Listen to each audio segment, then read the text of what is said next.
नमस्कार, मी ऋतुषा।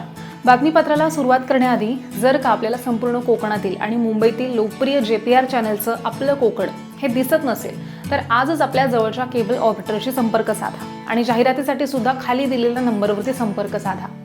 सोबतच तुम्हाला हे चॅनल कसं वाटतंय हे सुद्धा आम्हाला कमेंट करून नक्की कळवा। बातमी आहे अलिबागमधनं।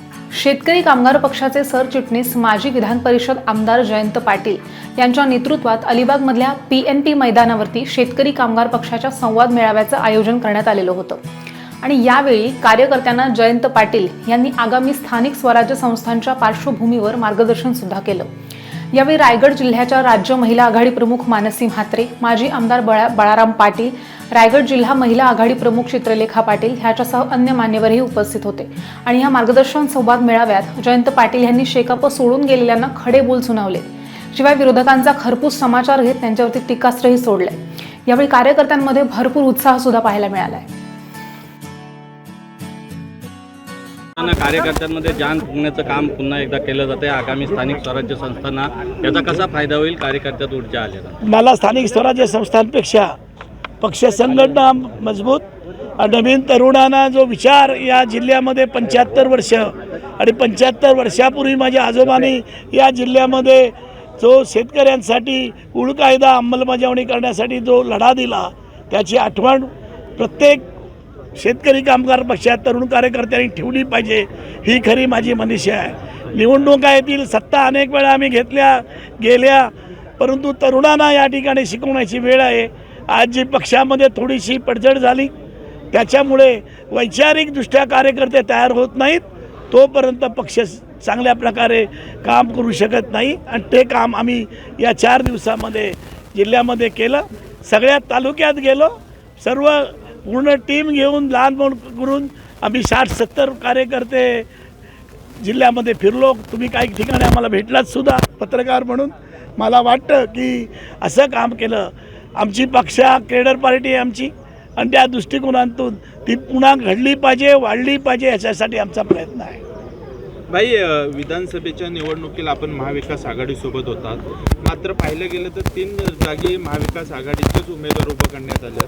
आता जिल्हा परिषदेच्या निवडणुका आहेत, काय शेका पक्षाची भूमिका असणार आहे? आम्ही महाविकास आघाडीबरोबरच आहोत, त्याच्यामध्ये सुधारणा होईल अशी माझी अपेक्षा आहे।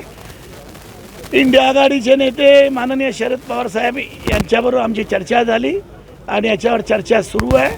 मला वाटतं याच्यामध्ये सुधारणा होईल, त्याची काय परिस्थिती झाली कळलेलं आहे आणि त्याच्यामध्ये काही प्रश्न नाही। पण निवडणुका कधी होतील हे आम्हाला माहिती नाही, निवडणुका होतील की नाही हे पण माहिती नाही। पण स्थानिक स्वराज्याच्या निवडणुका न होता गेली 7-8 वर्ष मुंबई महापालिका असेल, पनवेल महापालिका असेल किंवा जिल्हा परिषद असतील, तर एक माणूस या ठिकाणी एक व्यक्ती हा कारभार करतो। ही काही लोकशाही नाही, लोकशाहीची ही थट्टा आणि शोकांतिक आहे असं मला वाटतं। विधान परिषदेचे जी निवडणूक होती, विधानसभेची जी निवडणूक होती, त्या निवडणुकीमध्ये विरोधी पक्ष नेत्यांनी तुमची माफी मागितली असं म्हटलंय, आपण काय नेमकं आहे? माफी नाही मागितली, चर्चा करताना त्यांनी दुःख व्यक्त केलं। माफी एवढे काय माझी माफी मागायला मी छोटा माणूस आहे, परंतु त्यांना कळली चूक आणि त्या पद्धती झाली नाही। ती तिकडे रायगडमध्येच झाली नाही, संपूर्ण महाराष्ट्रामध्ये ती झालेली आहे आणि त्याची चर्चा होते आहे। आता भाई, शेतकरी कामगार पक्ष मुळातच कायम संघर्ष करत राहिला शेतकऱ्यांसाठी, कामगारांसाठी। आता रायगडमध्ये काही वेगवेगळे प्रकल्प येत आहेत, भूमिहीन होत आहेत शेतकरी, काय पुढची रणनीती आहे? आता आमची मागणी एक आहे की या ठिकाणी आम्ही भाव वाढवायला मागत होतो, आता आम्हाला भागीदार करा म्हणून आम्ही मागतोय। आमच्या जमिनीची जी किंमत आहे त्याची भागीदारी करा। आज आमच्या पनवेलमध्ये 30,000 रुपयात घेतली, 27,000 रुपयात घेतली जागा। परवा आमच्या अतुल म्हात्रे कालच त्यांनी सांगितलं 300 कोटी रुपयाला विकली। हे सगळी आकडेवारी आम्ही आणणार आहोत। ही आकडेवारी आम्हाला आता पार्टनर व्हायचं आहे।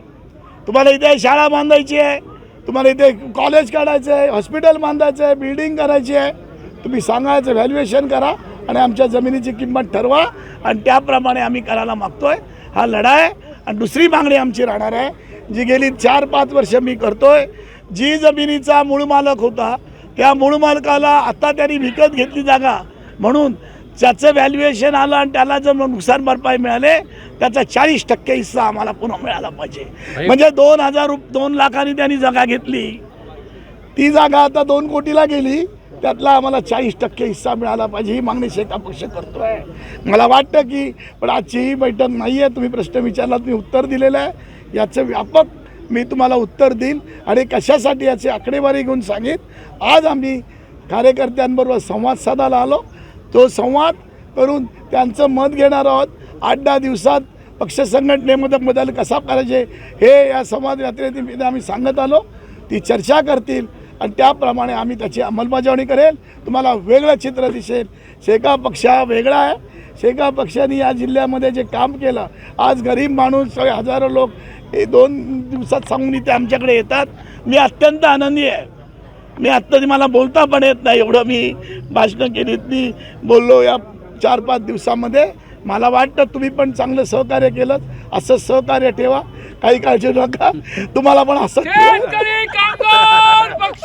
प्रतिसाद मिळालेला आहे. एकीकडे तिन्ही पिढ्या एकत्र येताना दिसतात, परंतु अजूनही काय वेगळं करायला पाहिजे. म्हणजे युथ तुम्ही निवडणूक लढवली आहात आणि त्यामुळे तुम्हाला मतदारांची नाडी कळली आहे, तर अजूनही शेका पक्षाला काट टाकताना जी नवीन पिढी आहे तिथपर्यंत पोहोचण्यासाठी शेका पक्ष कशा पद्धतीने जाईल आणि काय रचना असेल. मला असं वाटतं शेतकरी कामगार पक्षाने कायमच खूप काम केलं आहे तळागाळातल्या लोकांपर्यंत, पण कधीकधी आम्ही संवाद साधण्यात कमी पडतो आणि प्रसिद्धीपासून आम्ही दूर राहतो. आज तुम्हा सगळ्यांना आमंत्रित करण्याचं कारण पण ते आहे, तुम्ही माध्यमात आमचे लोकांपर्यंत पोचायचा, कारण की जे आम्ही प्रश्न मांडतो आहे हे अतिशय जिव्हाळ्याचे आहेत, युवकांच्या जिव्हाळ्याचे आहेत. कारण की सगळ्यात मोठा प्रश्न आम्ही मांडतो आहे तो भूमिपुत्रांच्या रोजगाराचा, जमिनीला रास्त भाव मिळण्याचा. तर हे अतिशय लोकांच्या जिव्हाळ्याचे प्रश्न आहेत आणि बाकी सगळीकडे तुम्ही वातावरण पाहिलं तर अक्षरशः असे की चारी बाजूनी कोल्हेत. कोट करा, मी बाकी सगळ्यांना कोल्हे बोलले. तर त्या पद्धतीचं राजकारण असताना इथल्या स्थानिक माणसाचं संरक्षण शेका पक्ष करतोय आणि हे युवकांना कळलं पाहिजे, प्रसारमाध्यमांच्या माध्यमातनं महिलांना कळलं पाहिजे. आणि मला असं वाटतं की रिअल जे इश्यूज आहेत, म्हणजे इवन हे नॅशनल लेवलला आहे, स्टेट लेवलला आहे, रिअल इश्यूजबद्दल बोललंच जात नाही मीडियावर सुद्धा, आणि नको त्या भलत्या चर्चा होत राहतात. आणि जे खरे विषय आहेत, कांद्याचा भाव काय, बटाट्याचा भाव काय, ह्याच्याबद्दल बोललंच जात नाही आणि त्याच्यामुळे आपल्याला त्रास आहेत. आणि ती प्रश्न खऱ्या अर्थाने शेका पक्ष उचलणार.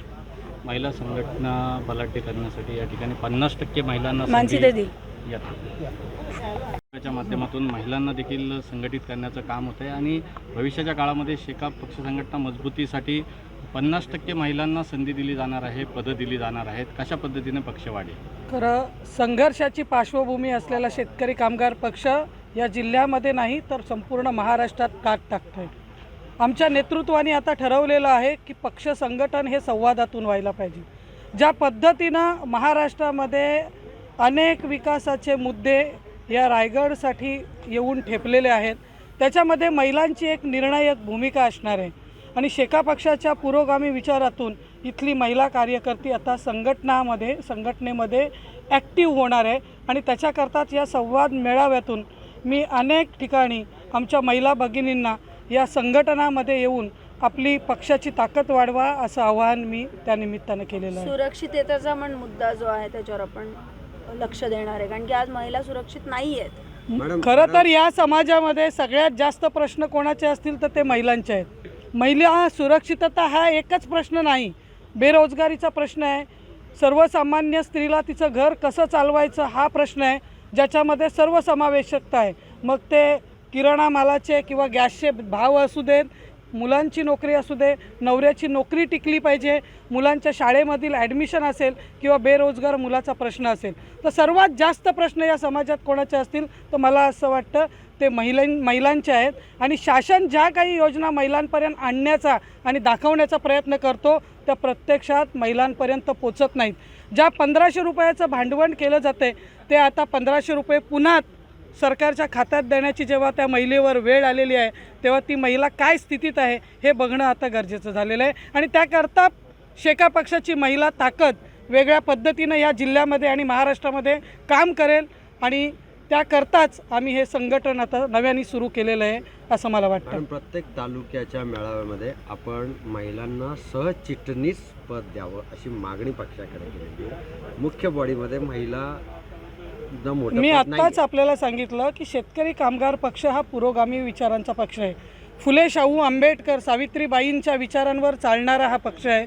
आणि अशा वेळेला जर पक्षामध्ये महिलांची जर सक्षम ताकद निर्माण व्हायला मागते, पक्ष संघटनांमध्ये महिला आपसुकच आणि स्वतःहून जर पक्षामध्ये येत असतील तर ती माझी मागणी मला वाटतं रास्त आहे की चिटणीस मंडळातून जे काही निर्णय पक्षाच्या हिताचे होतात आणि समाजाच्या हिताचे होतात त्यामध्ये जर महिलांचे काही विचार पक्ष संघटनांनी जर स्वीकारले तर निश्चितपणे पक्षाला ती ताकदच मिळणार आहे असं मला वाटतं. आणि